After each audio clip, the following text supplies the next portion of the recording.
저는 장동우라고 하고요. 현재 7명, 8명의 직원들과 함께 PL문화유산센터라는 회사를 운영하고 있습니다. 네, PL문화유산센터는 슬로건이 있습니다. 오래된 것들을 오늘의 놀거리로라는 슬로건인데요. 그 말 그대로 고고학 콘텐츠나 문화유산 콘텐츠, 그런 콘텐츠를 만드는 회사입니다. 그래서 주로 실험 고고학이라고 해서 또 유물의 재료나 기술을 그대로 이제 만들어서 실험하는 걸 주로 이 콘텐츠의 주력으로 삼고 있고요. 그래서 여러 가지 박물관이나 혹은 유적, 지자체랑 같이 프로젝트를 수행하고 있습니다. 특히 요즘에는 고고학자의 시선이 필요한 생각보다 다른 분야들이 되게 많습니다. 생각보다 많은 우리나라의 지자체나 그 지역이 자기네 동네에 어떤 역사 자원이 있는지 잘 모르고 있다 하더라도 어떻게 써야 될지를 잘 모르는 경우가 많거든요. 그래서 이런 것들을 어떻게 써야 될지 알려드리는 컨설팅 사업이나 맡아서 운영하거나 아니면 아예 그 지역 계시는 주민들을 그냥 교육해서 활용 주체, 기획자로 만들어드리는 요즘에는 그런 좀 장기 프로젝트 같은 것들도 수행하고 있습니다. 고고학을 떠올리면 발굴을 한다거나 아니면은 이제 학예직을 한다거나 연구원이 된다거나 이런 것도 생각을 하시는데요. 일단 저는 이런 일을 하게 된 거는 일단은 첫 번째로는 발굴을 해봤다는 이제 주변 친구들이 너무 힘들다라고 한 어떤 피해 증언도 좀 있었고요.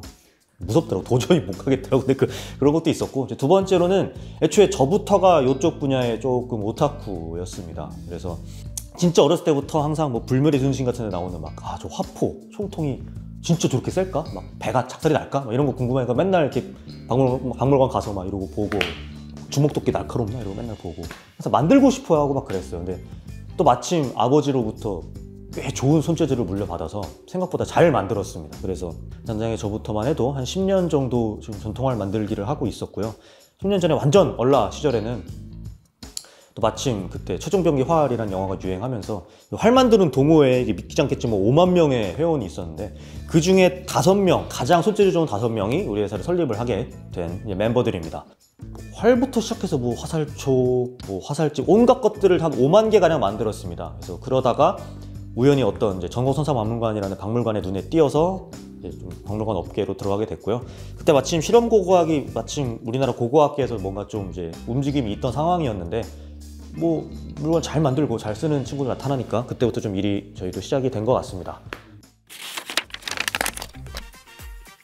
이제 보통 실험 고고학이라고 처음 듣는 분들은 약간 실험실을 먼저 떠올립니다. 근데 그런 느낌이라고 봐도 되지만 사실은 조금 더 자세히 보자면은 좀 야외에 나가 있는 느낌이 맞아요. 왜냐면은 방금 말했던 실험 고고학은 그 어떤 유물이 나왔을 때 그 유물의 재료나 그 당시 기술을 똑같이 적용해서 한 몇 개 좀 많이 만들어 놓고 이거 가지고 실험하는 학문입니다. 예를 들어서 뭐 청동검이 나왔습니다. 부러져서 나왔습니다. 왜 부러졌지? 를 연구하기 시작을 하는 거예요. 그래서 똑같이 만들어서 한 30개 만들어 가지고 칼싸움도 하고 방패도 때려보고 뭐 돼지고기에다 찔러서 이렇게 비트는 것도 해보고 그런 것도 해보고 하다 보니까 이거 방패에 때렸을 때 가장 비슷하게 부러진다. 그러면 이 사람은 뭐 방패에 뭐 자기 검이 막혀서 싸우다가 죽었나 보다. 이런 식으로까지 이제 이야기하는 게 실험 고고학이고요. 그러니까 이걸 사람들하고 같이 하면 재밌죠. 왜냐면은 이제 만들어진 청동검 갖고 다 같이 칼싸움을 하라는 얘기니까. 요런 게 대중고고학입니다. 그래서 유럽에서는 사실 실험 고고학이 어느 정도 콘텐츠 분야로 거의 여가 수준으로 지금 가고 있고요. 웬만한 유적지나 박물관의 야외 공간에서 막 움집 짓고 토기로 막 밥 해먹고 이런 그러니까 실험의 범주를 아득하게 넘어선 실험 고고학들이 많이 이루어지고 있습니다. 사실 우리나라보다 거의 뭐 80년, 100년 일찍 했으니까요. 네. 그런 게 실험 고고학이라고 보시면 될 것 같습니다. 저는 어떤 학문적인 발전에 대한 소명의식은 뭐 있다고는 할 수 있겠지만 얘기는 하지 않습니다. 왜냐면 너무 어린 데다가 제가 얘기해봐야 혼나요. 네가 뭘 하냐고. 네. 좀 빗대어서 얘기를 해볼게요. 이게 왜 필요하냐면은 과학계를 보면 알 수 있습니다. 과학이나 물리학, 천문학, 공학, 로켓공학 이런 것들을 쉽게 표현하기 위해서 이 사람들이 과학 커뮤니케이터라는 직업이 아예 새로 생길 정도로 어떤 과학의 대중화에 대한 이야기를 많이 하고 있어요. 대중화라는 얘기를 한다는 것부터가 이미 대중화가 안 됐다는 뜻이란 말이죠. 근데 어쨌든 그래서 이분들의 활동을 보면은 정말 쉽게 클래스를 열고 강연을 하고 막 어떻게 보면 웃기게 막 인터뷰를 하고 하면서 과학을 끌어내린단 말이에요. 사람들이 시선까지 쭉쭉. 이거에 대해서 저는 그 어떤 천문학자나 과학자도 야 네가 뭔데 과학을 끌어내려라고 이렇게 화내는 걸 난 본 적이 없습니다. 근데 요 분야에선 제가 많이 들었습니다. 네. 이런 쪽으로 좀 소용이 있다고 얘기를 할 수도 있을 것 같아요. 끌어내려야 됩니다. 우스워져야 돼요. 네가 무슨 역사나 고고하고 우습게 보는 거 아니야? 이런 얘기도 나오겠지만은 사람들이 우습게 봐야 자연스럽게 내가 이걸 해봤는데요. 예를 들어 내가 돌도끼를 만들어 봤는데요. 뭐 2시간 만에 나무가 잘리더라고요. 아 그래요? 뭐 내 실험 결과는 이런데요? 이렇게 고고학자랑 박사님, 교수님이랑 시민들이 섞여가지고 이게 얘기를 해야지 그 과정에서 어떤 게 재미있고 어떤 게 전시 주제고 콘텐츠 주제가 될 만하고가 자연스럽게 나뉘면서 이게 발전을 하거나 우리가 파악을 할 수 있는 거지. 그런 의미에서 저는 차라리 박물관에 있는 유리창을 다 떼버리고 그냥 거기 있는 것들을 들고 나왔다고 생각하시면 될 것 같아요. 그러려고 유물을 만질 수는 없으니까. 그러려고 유물과 똑같은 재료, 똑같은 기술의 물건을 어떻게든 잘 만들어내려고 노력을 하는 거고, 그걸 진짜 부담 없이 사람들에게 쥐어주고 있어요. 정말 대표적인 예시가 뭐가 하나 있었냐면 아마 밑에 가면 있을 거예요. 마제석검 같은 거 이렇게. 그거 만드는데 한 일주일 걸리더라고요, 그거. 우리 교과서에서 배우잖아요. 마제석검은 막 권력자의 어떤 막 도구고, 막 청동기 시대에 무슨 뭐라 그래? 신분 사회가 시작돼 뭐 막 이런 얘기 하는데 그거 못 알아들어요, 사실. 뭐 돌검이 뭐 어쩌라고 이런 생각 한다. 근데 만들어서 손에 쥐어주면 압니다. 왜냐하면은 손에 딱 쥐면 마제석검이 자연스럽게 기울어 상대방의 목을 향하게 돼요. 그 무게 중심상. 나는 상대방의 목숨을 단칼에 뺏을 수 있는 권한을 가졌다는 거거든요. 만들기 힘든 걸 지금 내 손에 쥐고 있다는 거거든요. 내가 누군가 시켰겠죠? 야, 해! 이러면서. 이걸 쥐고 나면 이 아이들마저도 이 마제석검이 가지는 진짜 중압감을 느껴요. 아, 이게 검이라는 거구나. 아, 이게 그러니까 권력자가 잡고 있는 거구나. 하다못해 청동 거울도 황금색으로 빛나는 반짝반짝한 새삥을 좀 갖다 줘서 목에도 걸어보고 태양에다 붙여서 눈에도 좀 쏴보고 해야 아, 눈부셔! 이러면서 아, 저거 목에다 걸고 이렇게 빛 반사시키면 태양의 아들처럼 보이겠구나. 이런 것들이 이제 시작이 돼야지 자연스럽게 좀 고고학을 우습게 다들 이야기를 하지 않을까요? 막 뭐 센티미터가 어떻고 막 이제는 이럴 때가 아니라고 저는 생각을 합니다. 이제는 이해가 됩니다. 사실 처음에 할 때는 특이하다고 이해를 못했던 게 원래 저는 하고 있었으니까 이제 했었는데 나중에 이제 다른 사람들의 뭐 입장으로 생각을 해보니까 아 이거 되게 힘든 거구나 그걸 좀 느꼈어요. 왜냐면 사실 돌 주스러 가가지고 막 2시간 내내 운전해가지고 돌 막 때려 실어가지고 깨고 막 멍들고 누가 그거 하고 싶겠습니까? 그죠? 그리고 사실 우리 현대인들은 빨리빨리 뭐가 되기를 바라잖아요. 저도 사실은 이게 실험고고학 기술이라는 게 이렇게 계단식으로 늘거든요. 그러니까 이쯤에서 다 포기하죠. 이렇게 안 올라가니까 포기한단 말이죠. 일단 첫 번째는 그 지자체나 기관하고 협력하는 프로젝트가 꽤 많습니다. 그래서 올해는 그 남원에 가면 남원성이라는 성이 있습니다. 그 앞에 역사관이 새로 생겼는데 역사관에서 어떤 체험 프로그램을 런칭해야 될지 이런 거에 대한 위탁을 저희한테 받겨서 저희가 개발해 드린 게 하나 있고요. 그 다음에 이제 부천 같은 곳에서는 이제 또 마을 이 도심지 한가운데 그 잘 드러나지 않은 청둥이 유적이 하나가 띡 껴 있습니다. 그 산지에. 이걸 가지고 뭔가 이제 해설 투어나 콘텐츠를 만들고 싶어 하는 곳도 있어서 같이 컨설팅이나 연구 프로젝트도 진행을 했었고요. 그 외에는 여러 선사박물관에서 프로그램을 대행해 줍니다. 그래서 어떤 석기 체험 프로그램, 뭐 전시, 뭐 축제, 뭐 대표적으로 석전리 구석 축제 같은 거 그런 거 이제 하고 있고요. 그 외에 좀 자체 사업이 이제 체험판 고고학이라는 브랜드로 지금 하나로 확 묶였는데 하나는 채널입니다. 인스타그램이나 유튜브를 키워서 사람들이 많이 공감하게끔 한다. 두 번째는 키트입니다. 그래서 저희가 이거 세계 최초라고 할 수 있을 것 같아요. 실험 고고학 키트를 만들었습니다. 그래서 보통의 이런 고고학이나 역사 체험 키트는 나무, 뭐 돌 이런 걸 쓰는 게 아니고 막 플라스틱 종이 이런 거 쓰잖아요. 그러니까 이 질감 자체가 저는 차이가 있다고 생각을 하기 때문에 돌칼은 진짜 돌로 만들 수 있게 하고 청동검은 진짜 청동으로 만들 수 있게 하는 그런 리얼 키트를 만들었고요.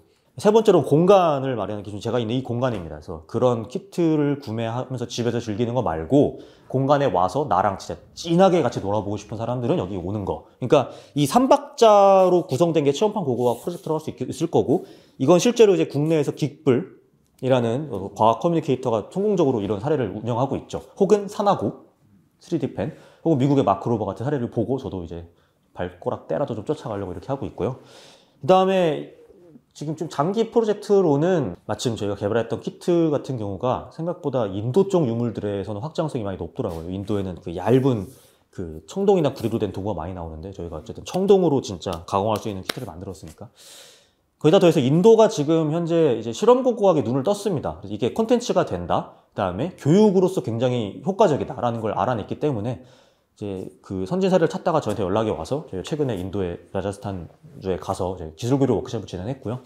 내년도부터는 좀 길게 진행을 하면서 아예 좀 긴밀한 협력 관계를 만들어 가려고 해요. 지금 미국에도 일단 우리 직원을 하나 보내서 지금 구매 이양서 좀 받아오라고 하고 있는데 뭐 아마 잘 되겠죠? 네, 이런 것들. 아까 말씀드린 분야에 갇히지 않는 게 제일 중요하고 그러니까 무언가에 자꾸 갇히면 안 되는 것 같아요. 콘텐츠라는 거에도 갇히면 안 되고. 그러니까 저 같은 경우도 이런 주로 만드는 게 석기나 활이다 보니까 종종 선사시대에 갇히거든요. 근데 절대 그럴 필요가 없어요. 왜냐면은 선사시대 콘텐츠를 생산하기 위해서는 현대의 기술이 필요하거든요. 이런데 자꾸 현대 기술 쓴다고 막 실험 고각이 아니네라고 이렇게 얘기할 수 있지만 지금 그걸 따질 때가 아니다라고 아까부터 얘기를 했잖아요. 쉽게 말해서 내가 지금 이걸 따져야 되나 싶은 다취한 생각은 다 그냥 깨 부숴버린 거죠. 콘텐츠의 그 종류는 굉장히 많기 때문에 하다못해 내가 어떤 물건을 만들고 이 만드는 과정을 영상으로 담아내고 기록하는 것이 재밌게 표현된다면 그것도 콘텐츠란 말이죠. 트랙 안 갖추려면 애초에 자기가 좀 덕심을 가지고 하는 게 좋을 것 같아요. 대중적이지 않은 분야라고 할지라도 일단 파고드는 게 중요할 것 같고요. 근데 마지막으로는 어느 정도 내가 덕질했으면은 이걸 깨고 나와야 돼요. 그러니까 다른 전공, 다른 분야 사람들하고 많이 만나야 되거든요. 저도 도시재 생활하는 사람들하고 만나면서 상당히 생각이 트인 부분도 있고 영상 제작하는 사람들하고 만나면서 아, 사진 하나 찍을 때도 이게 다르구나. 아, 이걸 표현할 때도 이게 다르구나. 이런 것들을 많이 느낀단 말이죠. 어떤 부분에서 사람들이 좋아하겠구나. 그리고 좀 많이 놀아야 된다. 외국도 많이 나가고. 그 자기가 좋아하는 분야가 있으면 꼭 관련해서 나가서 놀면 돼요. 저도 사실 해외여행 나가면 관광지를 가는 게 아니고 거기 있는 고고학자 만나서 돌 깨고 오거든요. 너무 잘 알죠. 제가 지금 그 미래유산대학원인가? 세종시에 있죠. 그죠? 저희 직원들한테 거기 가라고 엄청 등을 떠밀고 있습니다. 내가 입학금도 줄 테니 제발 가라고. 그러니까 네. 좀 제대로 배울 수 있는 진짜 특화 교육기관이라는 생각이 들고 애초에 같은 생각을 공유한 사람들을 때려 모아놓았다는 것 자체가 굉장한 시너지를 이루어낼 겁니다. 귀델롱 요새 프로젝트도 딱 그런 상황이었죠. 고고학자들 들판에 모아놓으니까 성 짓잖아요. 얼마나 대단한 인간들입니까? 그렇죠? 첫 번째로 아까 나왔던 얘기지만 분야를 우습게 만들어야 됩니다. 네, 분야를 우습게 만들어서 우리끼리 막 연구하고 고고하게 지내는 학문이 아니고 그냥 길 가다 유치원생 초딩도 뛰어와가지고 아저씨 고고학자죠. 내가 유물 뭐 좀 아는데 아저씨 이거 아니에요? 이렇게 얘기했을 때 하하 웃으면서 이렇게 좀 티키타카 할 수 있는 정도까지 가야 된다 생각을 하거든요. 유럽은 그래요. 네, 여러분 그래요. 미국도 그렇고. 두 번째로는 이건 학교에도 좀 부탁드리고 싶은 부분인데 그 비즈니스 교육을 좀 받으셔야 됩니다. 이게 사람의 형질인지 잘 모르겠는데 문화재 쪽의 인류는 뭔가 비즈니스 쪽하고 뇌 구조가 좀 달라요. 많이 달라요. 이게 잘 안 돼. 연동이 안 돼. 나 알아요. 나도 안 돼. 이거 여기 자꾸 문화재 요원이 이렇게 자다가 일어나요. 이렇게 자꾸 안에서 그건 아니지 막 이런단 말이죠. 근데 그거를 이겨내야 됩니다. 마치 오른손잡이가 왼손 글씨를 연습하듯이 처음에는 진짜 안 맞을 거예요. 이거 내가 너무 문화재를 물건 혹은 상품으로 바라보는 게 아닐까? 바라봐야 됩니다. 그래야 돈을 벌고 펀딩을 따오고 일이 진행이 될 거 아니에요? 그러니까 좀 비즈니스 관련한 어떤 교양이라도 하다못해 많이 들어놓고 해야 도움이 돼요. 막 무슨 뭐 발굴기관에서 GIS가 요즘 많이 도입되니까 GIS를 해라. 이런 거 말고 진짜 더 나가서 더 넓은 쪽에서 하다못해 카페 가서 알바라도 하고 창업 뭐 경진대회라도 나가보고 하면서 깨져봐야 돼요. 아, 내가 잘못 생각했구나. 뭔가 안 돌아가는구나. 이걸 깨닫게 되면은 어느 순간 뇌의 한 구석이 열려요. 이렇게. 그런 걸 좀 경험해 보시는 게 좋지 않을까. 솔직히 말해서 아주 크게 성장한다 막 이렇게 담보할 수는 없습니다. 왜냐면은 이게 성장한다 안 한다의 문제가 아니에요. 오해하시면 안 돼요. 성장한다 안 한다 문제가 아니고 성장을 하든 말든 내가 올라탈 수 있냐의 문제거든요. 그러니까 쉽게 말해 이런 거랑 똑같아요. 전기차 시장 확장한다고 해서 내가 얻는 게 뭐죠? 전기차 회사의 주식을 사는 거 말고는 할 게 없잖아요, 사실은. 그러니까 그거랑 똑같이 보시면 돼요. 그러니까 문화재에 관한 게 아무리 성장한다 한들 거기서 내가 뭘 할 수 있는지를 파악을 해야 미래를 논할 수 있다라고 생각해서 제가 시장에 대한 전망을 이야기하지는 못하고요. 대신에 그 아래 단계죠. 내가 뭘 할 수 있느냐에 따라 딱 그걸 얘기를 하자면은 첫 번째로는 엄청나게 좋은 학벌과 학위를 쌓는 방법이 있겠죠. 그래서 말 한마디로 뭐랄까 정책이나 어떤 판이 움직이는 어떤 거물 교수나 연구자가 된다던가. 두 번째는 이게 제가 지금 목표라고 있는 건데 인플루언서가 되는 방법이 있겠죠. 그래서 사람들을 끌어모으고 관심을 끌어모으고 내 콘텐츠가 점점 스탠다드가 되고 나처럼 되고 싶어 하고 박물관들이 나랑 협력한 박물관을 다른 박물관이 부러워하고 요 단계가 있을 거고요. 세 번째는 모르겠습니다. 내가 아직 세 번째까지는 고민 안 해봤지만 그냥 열심히 공부하고 노력해서 그냥 이 업계에서 굉장히 좋은 일꾼이 되는 거. 이것도 좋은 방법이죠. 네. 쉽게 말해 삼성에 입사하기 위해 열심히 뭐 토익을 했습니다. 공부를 했습니다. 라는 똑같은 거니까요. 그럼 여러 가지 방법들이 있을 거예요. 이게 시장이 성장하든 말든. 근데 저는 사실은 성장 안 할 때도 봐야 된다 생각을 해가지고, 그래서 저는 인플루언서의 길을 보고 있는 거거든요. 내 취향을 공감가게 드러내고 나랑 같이 할 사람, 요런 게 되지 않을까 싶어가지고 요 세 가지 측면에서 준비를 하시는 게 좋지 않을까요?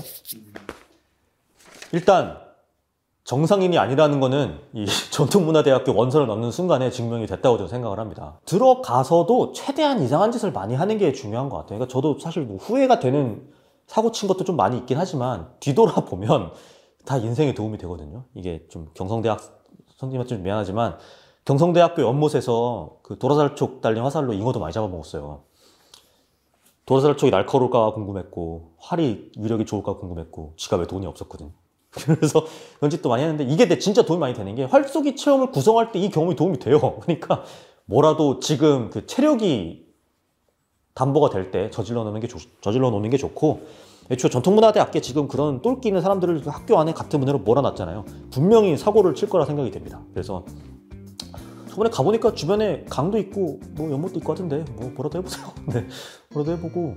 아까 알죠? 그 뭐냐, 방사성 원소는 인계질량 넘어가면 터지는 거, 그 핵분열하죠. 그래서 확실한 건 여러분들이 모이면 인계질량은 넘을 것 같으니 어떤 폭발이 일어날지는 상상이 됩니다. 무섭습니다. 그래서 저 같은 사람이 굶어 죽도록 해주세요.